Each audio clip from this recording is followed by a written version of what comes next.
മുനമ്പം ഭൂമി വിഷയത്തിൽ ജുഡീഷ്യൽ കമ്മീഷനെ നിയമിച്ച് വിജ്ഞാപനം പുറത്തിറക്കി സർക്കാർ സ്വീകരിക്കേണ്ട നടപടികളും കമ്മീഷൻ ശുപാർശ ചെയ്യണം. ഭൂമിയുടെ നിലവിലെ സ്ഥിതി, ഭൂമിയുടെ വ്യാപ്തി എന്നിവ പരിശോധിക്കണമെന്ന് പ്രത്യേക നിർദ്ദേശം. അതിനിടെ മുനമ്പം ഭൂമി സംബന്ധിച്ച പ്രശ്നത്തെക്കുറിച്ച് പഠിക്കുവാൻ സർക്കാർ നിയോഗിച്ച justice CN Ramachandran Nair judicial കമ്മീഷന്റെ പരിഗണനാ വിഷയങ്ങൾ തയ്യാറാക്കുന്നതിന് ചീഫ് സെക്രട്ടറിയെ ചുമതലപ്പെടുത്തുകയും ചെയ്തു. കമ്മീഷന് ആവശ്യമായ ഓഫീസും ഇതര സംവിധാനങ്ങളും സമയബന്ധിതമായി ഏർപ്പെടുത്തുവാനുള്ള ചുമതല എറണാകുളം ജില്ലാ കളക്ടർക്കാണ് നൽകിയിട്ടുള്ളത്.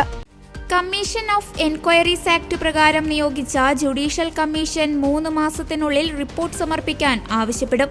മുനമ്പം ഭൂമി വിഷയത്തിൽ ഉടമസ്ഥത സംബന്ധിച്ച് ശാശ്വത പരിഹാരം കണ്ടെത്തി സർക്കാർ സ്വീകരിക്കേണ്ട നടപടികൾ ശുപാർശ ചെയ്യാനാണ് കമ്മീഷനെ നിയമിച്ചത്. പരിഗണനാ വിഷയങ്ങൾ കിട്ടിയിട്ടില്ലെന്ന് ജസ്റ്റിസ് CN രാമചന്ദ്രൻ നായർ മാധ്യമങ്ങളോട് നേരത്തെ വ്യക്തമാക്കിയിരുന്നു.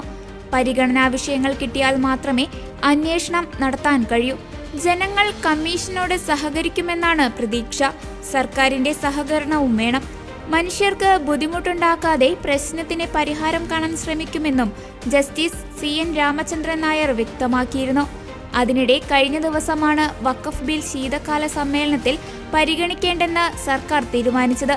സംയുക്ത പാർലമെന്ററി യോഗത്തിൽ പ്രതിപക്ഷം കടുത്ത പ്രതിഷേധം ഉന്നയിച്ചതിന് പിന്നാലെയാണ് സർക്കാർ പിൻവലിഞ്ഞത്.